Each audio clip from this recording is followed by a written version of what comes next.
your time. So don't panic, I'm not starting the timer. So it is the 1st of April today. It's a Saturday, and we've got Vlad and his team as team 1, and Valentin will be the first person to talk. So Valentin, whenever you're ready, my friend, and then I will start the timer. Good luck, team 1. Yeah, I'm ready. So the construction phase. Somebody wants to say something before? Got a bit of an echo there. All right, so construction phase plan. So our company name is No Name Limited. The site is Bromley Close Residential Development. Introduction. We are no limit company, no name company Ltd, and here to present the construction phase plan for the Brembury Road housing development. We hope you find this presentation information and will welcome any question at the end of the presentation. Your site team is followed like Michael Warner, project planner, Vlad, project manager, Florin, logistic manager, Michael, site manager, Sony, technician service manager, Valentin, assistant site manager. Construction plan, if you see in the picture, is looking like that.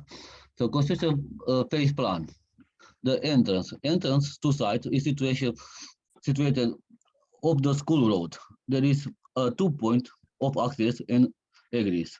These are highlighted on the drawing. Gate 2 is egressing only. The security hut is situated at the entrance gate 1. This will be the main point of access, and all visitor and person will need to report here on arrivals. Car park is situated near the front of the site to limit the amount of the vehicle traveling around the site. This will limit the amount of interaction between pedestrians and vehicles.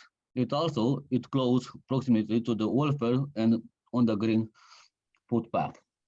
What is welfare facility cabin? The cabin will be located on the northeast of the site ground. From there, we will provide easy access to and from all essential areas such as the job site, car park via a clear pedestrian route marked on the site.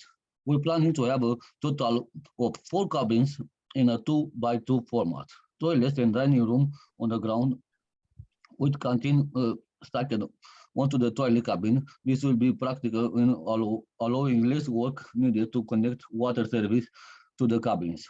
The site office on top of the dining room cabin.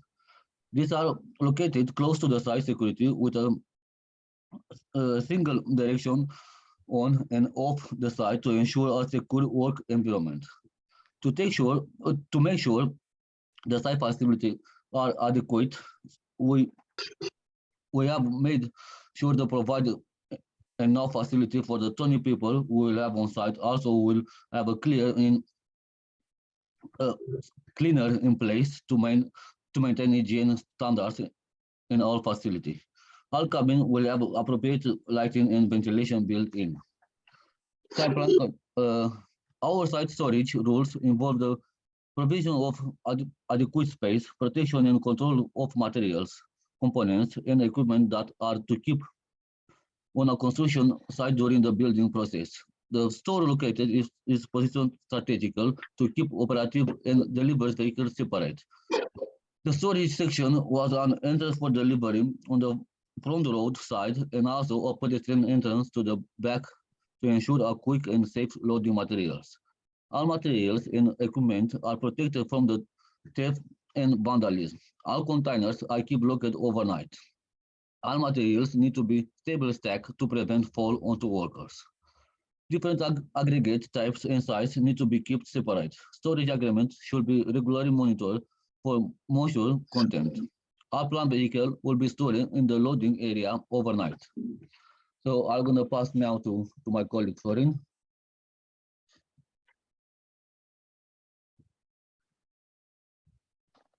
Florin,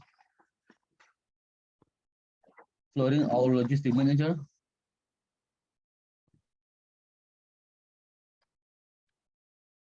Okay, so I'll take Florin's space while is on leave.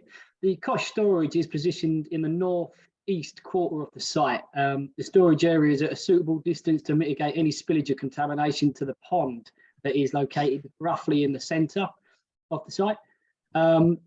The cosh storage unit will be Harris fenced with all the cosh items stored within suitable containers.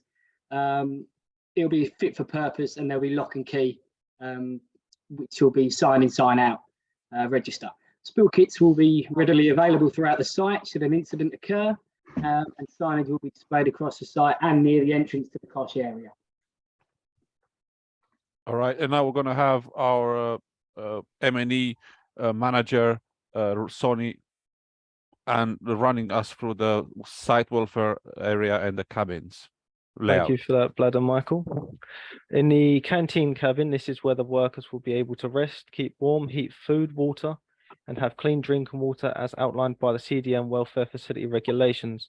We're planning on having facilities available for 5 tables, 20 chairs, instant hot water dispensers, 2 space heaters, a sink which supplies hot and cold water, 3 microwaves, 2 bins with under-counter storage for cleaning supplies, dry food storage, and 2 small fridges with a cold water dispenser. In the sanitary site cabin, as we are planning on having 20 people on site at any given phase of the job, we will have 4 toilet cubicles with a separate cubicle urinal. This will allow for unisex bathrooms, 3 wash basins with hot and cold water feeds from an under sink water heater, 2 of each heavy duty and light duty soap dispensers with 2 air dryers and a paper towel dispenser, and a bin for disposable paper towels and sanitary items. For the site office changing and drying room, we're going to have an office space that will suit 3 desks, facilities to store extra PPE and first aid boxes, 2 filing cabinets to keep site records and policies. In the changing rooms, we'll have 6 benches that comes with coat hangers attached, 4 space heaters, 20 large lockers will be provided with lock and key that can be reserved with a £5 deposit at the start of the site induction. Now I'll hand over to either Michael or Florin.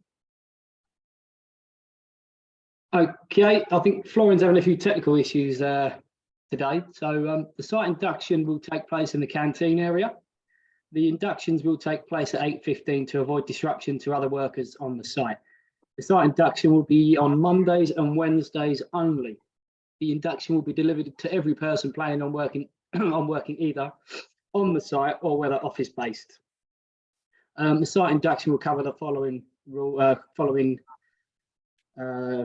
items: site rules, potential hazards, specific safe systems of work. It'll also include who the key figures are on site, such as the first aider, the fire marshal, etc., etc. The information on the site layout and welfare facilities will be provided. And for a better example of the site induction, which relates back to the talk on that morning, is on the next slide. And that is a typical induction form. It's the generic details that are provided, so your name, company, contact details of the key personnel, just in case there's an accident on site regarding yourself. And then you'll have the yes or no answers, quite simple. And there's obviously the little trick one right at the very end, just so you don't click yes on the 20 questions. 21 will be a little trick one, so you have to actually click no on there, which is the do you need a special induction? Unless you do need a special induction, and then you. Okay, next slide, please. All right, so next will be our site manager, Michael Cannell, taking us through the site security setup. Okay, so it's me again. Hi. Sorry, Michael Horner. It's so the site security setup. The first thing we've done here was undertake a risk assessment. We assessed the risk, and we've deemed the main risk to be children from the local school trying to access the site. We're in conversation with the school regarding this matter, and we've arranged for a school assembly to be undertaken by the project team, outlining the dangers of entering a construction site. The perimeter will be guarded by a fence. So the perimeter fence will be a wood hoarding, which is 2.4 meters high. And we've decided to keep it decorated with the artwork from the local school, highlighting the young talent. The hoarding will be constructed with 4x4 fencing posts supported by concrete blocks. The entrance gate will be manned during site hours by the gatekeeper, and the gate will include biometric turnstiles, which will log the personnel on the site. The security system camera will be guarding the site linked back to the security office and hut. The site will be manned 24 hours a day with a split 7/7 shift. The daytime shift will be covered by the gatekeeper and the evening shift by a local security contractor, Dragon Security. Site alarm will be installed and activated from 7 p.m. till 7 a.m. The alarm will activate into the cabin on a double knock scenario. Knock 1, the security guard is alerted to check the area of concern. Knock 2, security guard to sound the alarm, or failure by the security guard to acknowledge or action. The alarm will then sound 5 minutes after this, resulting in a full alarm and police notification. The site will also benefit from site lighting, which is a floodlight system, and it's detected motion. So basically any motion on site in the hours or deemed out of hours, the floodlight system will activate, and it should give a warning that somebody is walking around the site to the on-guard security. Next slide. So Michael, if you'd like to step in and talk about emergency procedures. Yeah, thank you, Michael. Good morning, ladies and gentlemen. I'm going to run through some emergency procedures and arrangements, starting with the fire plan. The fire plan will be communicated to the workers in a site induction and in weekly toolbox talks by the fire safety marshals. The plan includes the site address, the date the plan was written, evacuation routes, and the people involved in carrying out the plan and what to do in the event of a fire.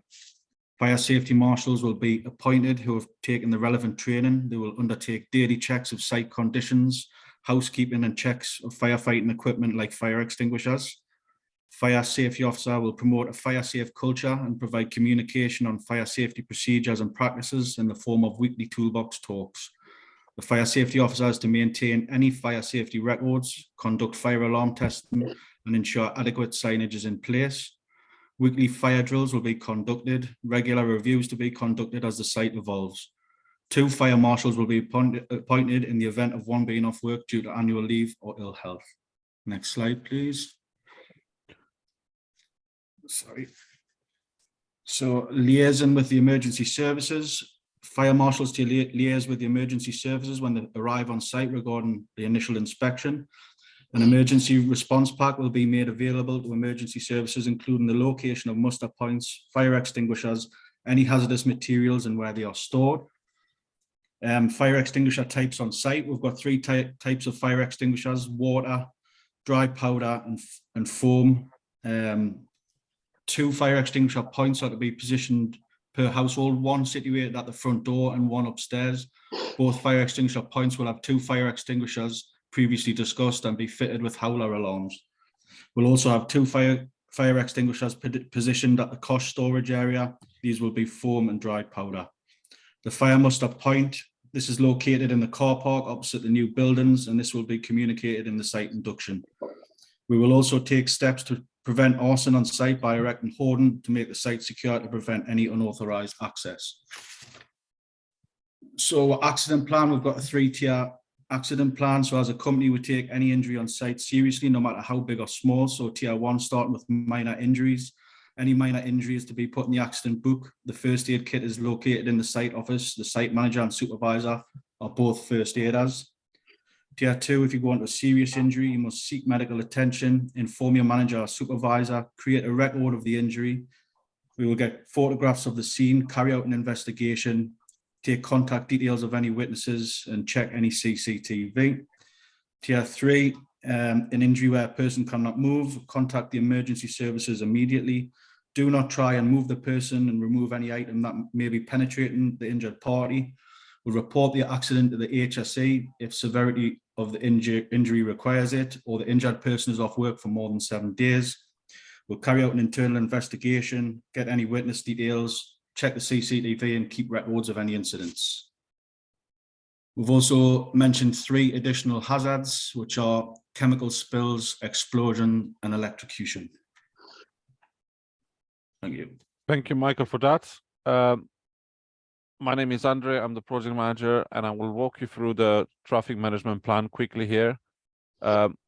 Our greenfield site at Bramley Close will be sectioned to allow for a smooth and fully excluded traffic lane, right? The site operates on a one-way system to eliminate the need for reversing vehicles. right? A driving speed limit of 5 miles per hour is to be observed when in the boundaries of the site at all times. All drivers are to make contact with the traffic marshals and the logistics manager situated at a gate. This will then guide the lorry into the site by stopping the flow of traffic in both directions while the lorry turns into the site. The vehicle will then park into the loading bay holding area whilst it is unloaded into the storage area by means of the forklift, right? The way we set up the site means that no authorized operatives will be allowed in on the temporary road. This is to be clearly marked and excluded. Logistics personnel to be easily identified by orange high-vis and orange hardhats. After the delivery has been unloaded and checked, the lorry will be then guided out through gate 2. A flow of traffic will be stopped again for the duration of the vehicle turning into the school road. I'm gonna head it back to our site manager Michael now to walk you through the document control. Yeah, so we have listed all documents which will need to be correctly controlled by our in-house document controller. All the documents will be accessible via the online portal where training can be provided to all parties requiring access. So some of the documents, I'll just run through them. We've got the F10 document for a notifiable project, all site drawings and plans, any manuals for tools and plant, contracts and legal documents, contractors' qualifications, for example, tickets for plant or CSCS cards, policies, insurance documents, health and safety policy, environmental management policy. We've got records of toolbox talks, sign-in register records, all RAMs for all contractors, signed and understood, health surveillance records, scaffold inspection documents signed every 7 days. We've got delivery notes, the health and safety file, which will be passed to the client on completion of the job, construction phase plan, which will outline the health and safety arrangements, rules and specific measures, any inspection reports, the accident book and dangerous occurrence records, the program of works, the scope of works, maintenance logs of plant, and any arrangements for controlling high-risk activities like, for example, roof and lift and roof trusses. Thank you, Michael, for that. We also have sent you an email with our safe system of work, which layout will then be presented to our contractors and implemented consistently throughout the duration of the site. I'm gonna head it now to Michael, our project planner, to run you through our mental health policy.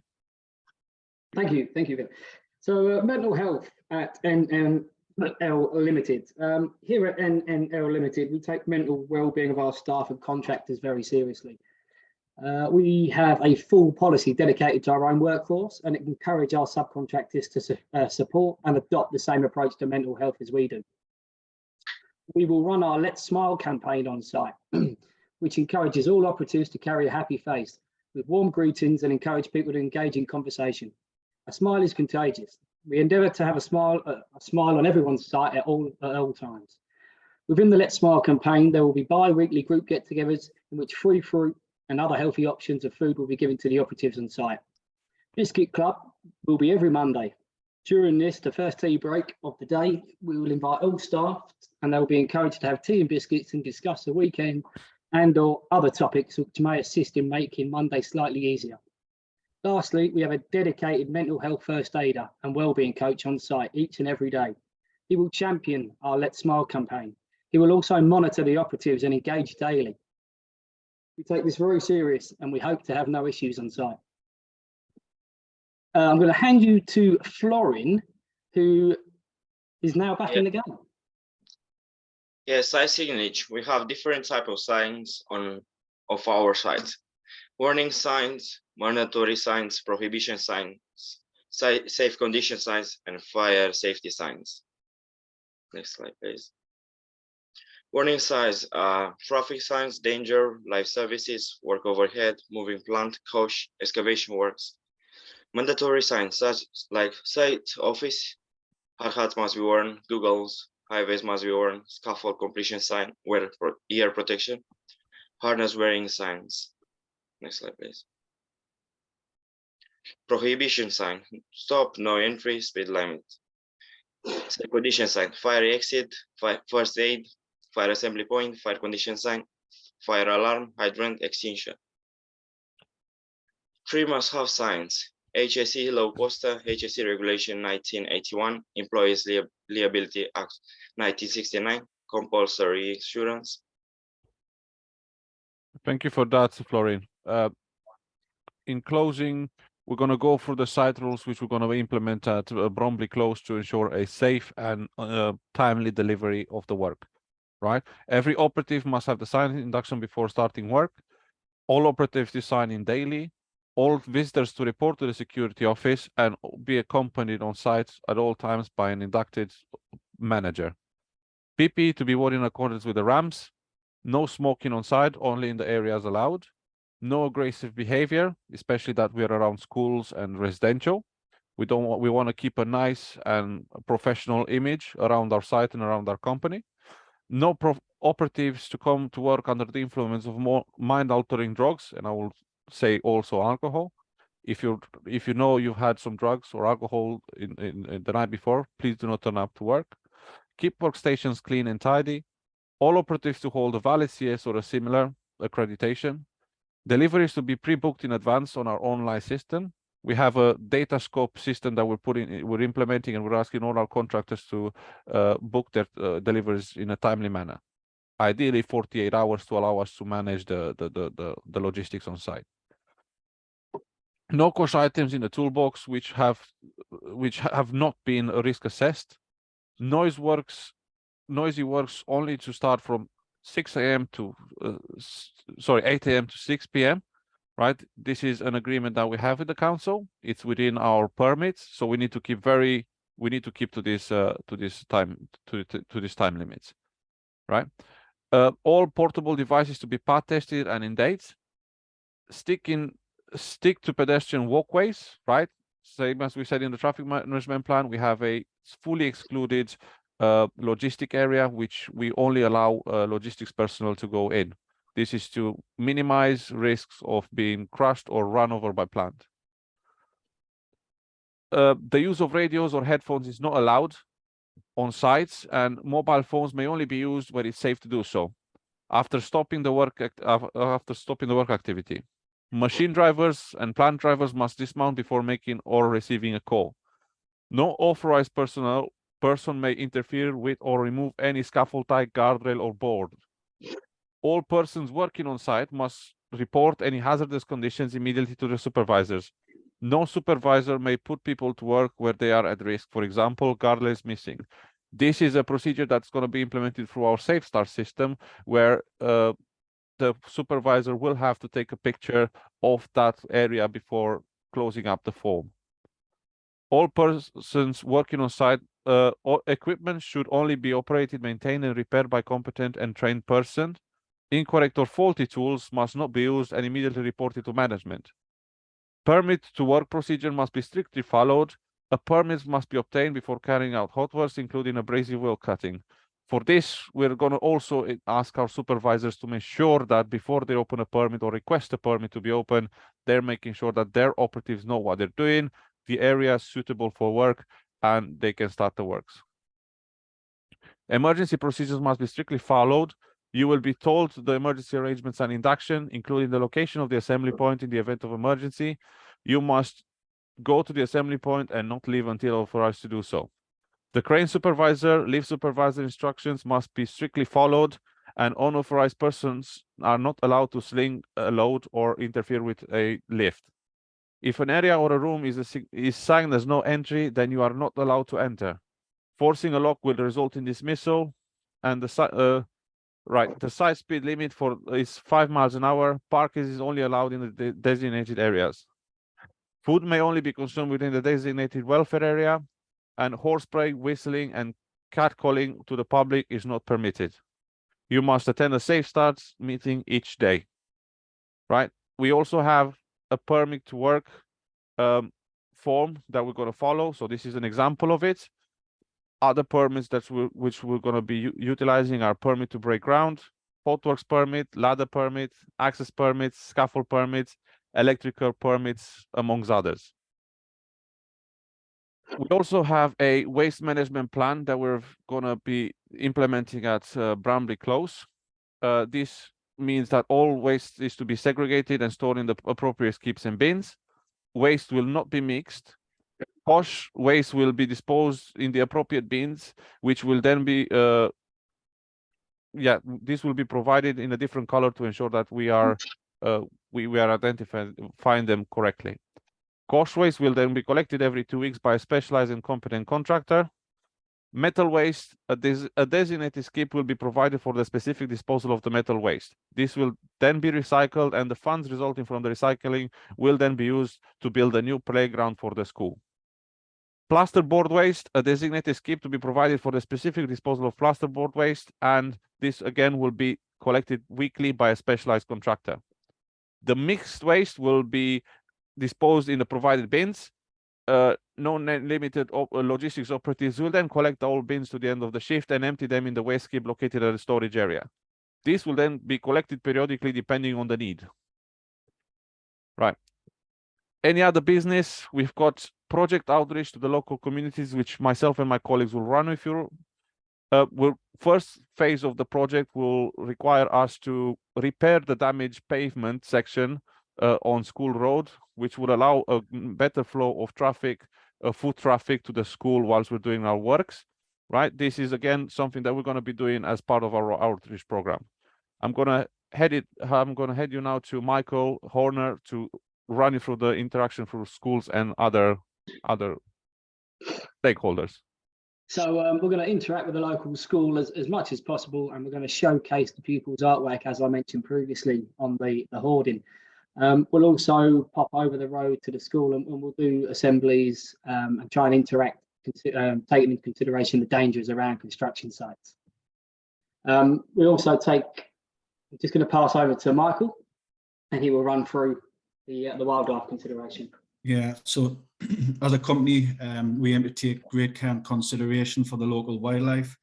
We plan on keeping any topsoil away from the pond due to its rich pollutant nutrients, and make sure any surface water doesn't drain into the pond from buildings or roads. We've arranged for a road sweeper to come around the site on a regular basis, keeping any roads clean to prevent contamination. I'll pass you on to Florin, who'll talk about the metal recycling. We also have metal recycling proceeds, which we're going to be found new play area at the school. I'm going to pass you to Vlad. Valid. Yeah, so we're using local supply for materials and laborers. We bring job for the local community for a good and understanding with the much better with the neighbors. I'm gonna pass you on. We plan to subscribe to the Considerate Construction Scheme, which hold its applicants to a code of practice. These points are: contractors must minimize their impact and enhance the natural environment. They must manage their impact to their neighbors and the public to support a positive environment. And they must create a safe and supportive workplace for their operatives. We feel with our points and policies mentioned in the plan that we have effectively met these key values. Any other questions? Yeah, I think guys, that's it. Thank you for your time. Thank you for having us and giving us the opportunity to come here and present you with our job. Hopefully we're getting the job and we're going to work together in delivering a good and safe and environmentally friendly project. Thank you very much. Let's give that a round of applause, guys. Come Well done, on. guys. Come on. Well done, chaps. Well done. Right, could I invite the first question then, please?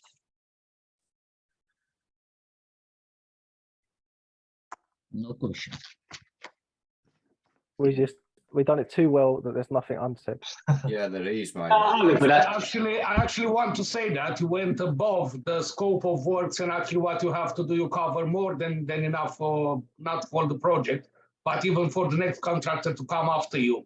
They could use your health and safety file pretty well, yeah? Never though, I still have a question. As we have one of our best designers is a disabled person, as he's in a wheelchair. Do you have any provision for a toilet free step and free step access on site? Not currently. Bad. But I'm sure we could sort out all that before we hit the ground, yeah? Of course. Yes. Thank you very much. And I do have a question, if you don't mind, lads. Have you got any backup plan for the turning style on the entrance? Yes. So at our security entrance there's going to be a security hat which is going to be manned by a security operative at all times. So in case of a power outage or a system failure, we're going to have the security man operating the area. He's going to stand there with a sign-in register, and he's going to allow only the authorized people in. Thank you. Thank you. I have one for you guys. How are you going to handle on site if you have more than one delivery at a time? So I think Vlad will probably answer this. And if Yeah. not, So Pre-plan.